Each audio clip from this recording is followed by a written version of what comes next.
En la sociedad occidental, resumiendo, nos manejamos por la revelación de Jerusalén y la lógica de Atenas. La suma de estas dos partes, que también pueden entrar en conflictos, claro, es el resultado de nuestro comportamiento moral y ético.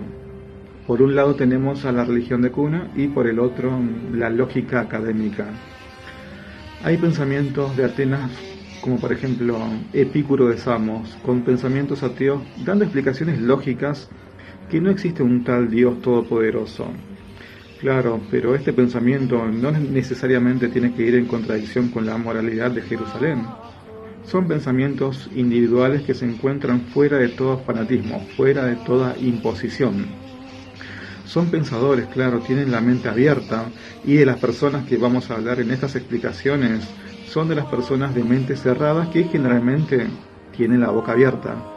Es decir, hablan sin saber, sin tener alguna información, una información mínima, conocimiento de fondo, algo. La cuestión es que el mundo está lleno de contradicciones, las vemos por todos lados. Pero esto no significa llamar a la violencia contra tal grupo ni nada por el estilo, ni hablar de las contradicciones que tenemos en las religiones, que también lo tenemos en los pensamientos lógicos, como por ejemplo una comedia antigua de Aristófanes llamada Las nubes, donde Sócrates es ridiculizado porque enseña a pensar, a exponer a la crítica cualquier mito, definición o hábitos establecidos, representando lo moderno frente a lo clásico.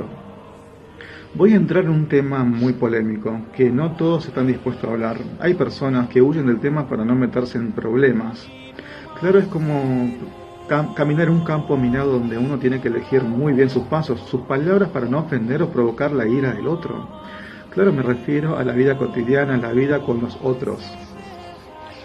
Hay un movimiento político que se hace llamar progresistas, que realmente nos quieren hacer retroceder a una época en la que la humanidad no se regía ni por la razón de Atenas, ni por la fe de Jerusalén, sino por sentimientos y por lo tanto a un tiempo de caos moral y desorden en el que los sentimientos están antes que los hechos. Claro, seguir este modelo a esta ola de fanáticos nos llevaría indudablemente a la destrucción. Estamos yendo por un mal camino.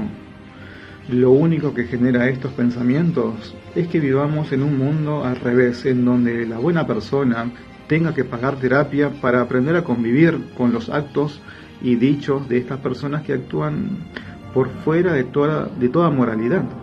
Las cosas hay que decirlas. Claro, si decimos solamente lo que la otra persona quiere escuchar, al final somos esclavos del capricho de todo el mundo, porque solamente estamos diciendo lo que la otra persona quiere escuchar, solo estamos inflando el ego de los demás. Personalmente he discutido muchísimas veces con feministas radicales, por ejemplo, cuando no tienen argumentos ya se guían por cuestiones puramente emocionales. Es muy difícil mantener una charla. Necesitamos aprender a distinguir por medio del intelecto una cosa de otra, o varias cosas entre ellas. Como persona tenemos que razonar y no reaccionar con las emociones. La pregunta es, ¿qué nos diferencian de los animales? Es que tenemos la capacidad de razonamiento, la capacidad de accionar mediante un razonamiento previo, mediante una elección. No existe una acción que no tenga un propósito, no existe una acción que no tenga un pensamiento previo. Claro, no debería existir una acción que no tenga un pensamiento previo, salvo que te llames Lassie y ladres apenas veas o escuches algo que no sea de tu agrado. Es realmente muy difícil entablar una conversación con un fanático. Me pasa mucho en Twitter cuando comento algún suceso que ya me tratan de intolerante, cavernícola, machirulo me dicen. Pero cuando quiero preguntar el porqué de su afirmación, bueno, me encuentro que ya me bloquearon. Y uno se plantea, ¿por qué es tan difícil entablar una conversación racional? ¿Por qué estas personas creen que son los más tolerantes del mundo, los más pluralistas del mundo? Que admiten todo tipo de pensamientos, que están dispuestos a discutir todo tipo de ideas, pero no admiten algo fuera de su dogma. Supuestamente toleran todo, pero cuando planteas una disconformidad, inmediatamente te atacan. La realidad es que nunca se puede entablar una conversación racional con quienes se manejan desde las emociones. Toman sus decisiones de forma emocional. Y entonces, cuando uno les plantea una serie de argumentos, y como la decisión en la que han llegado fue absolutamente emotiva, sin ningún tipo de argumento de fondo, evidentemente se les hunde toda su creencia.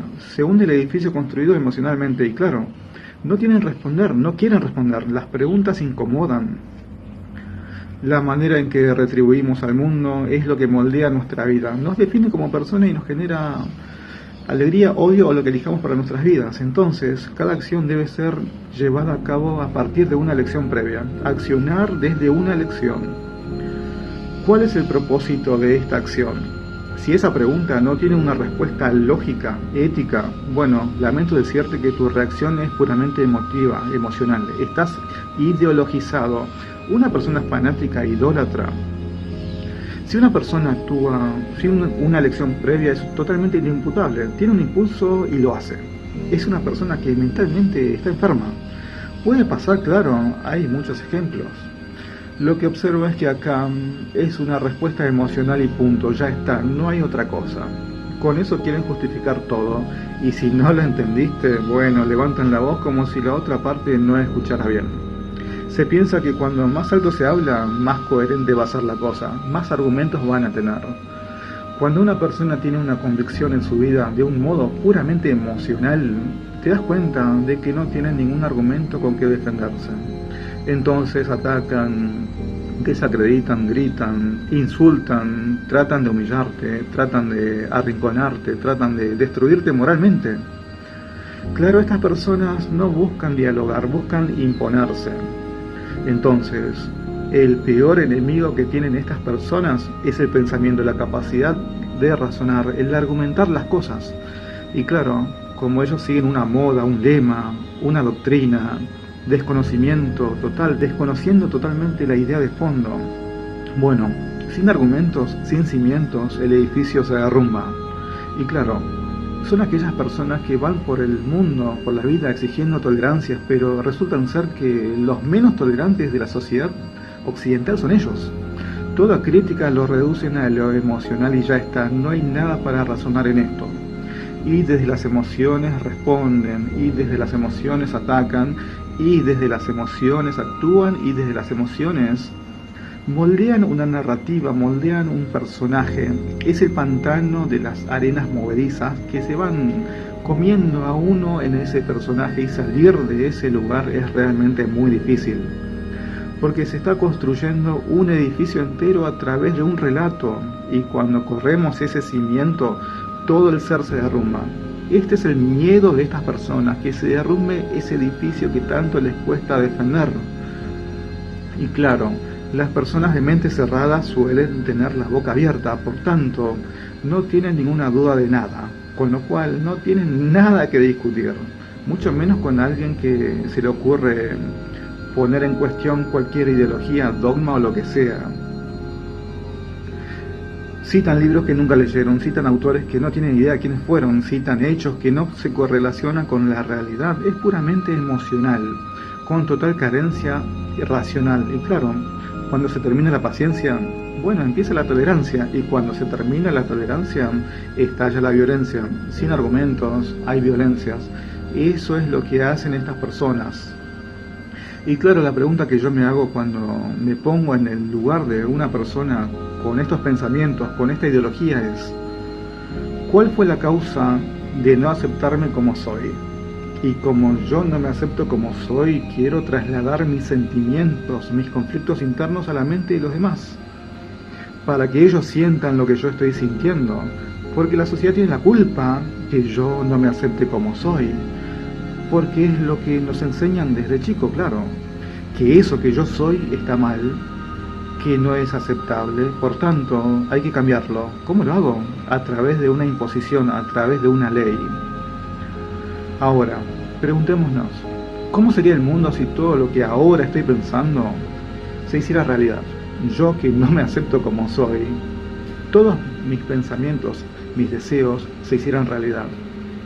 No hace falta ser un experto en el tema para hacer una introspección más profunda. Pensemos, ¿Cómo sería la sociedad? ¿Cuál es mi argumento? ¿Hay un argumento en todo esto? ¿Hay un argumento detrás de todo este movimiento? Los invito a todos a que pensemos. Hasta la próxima.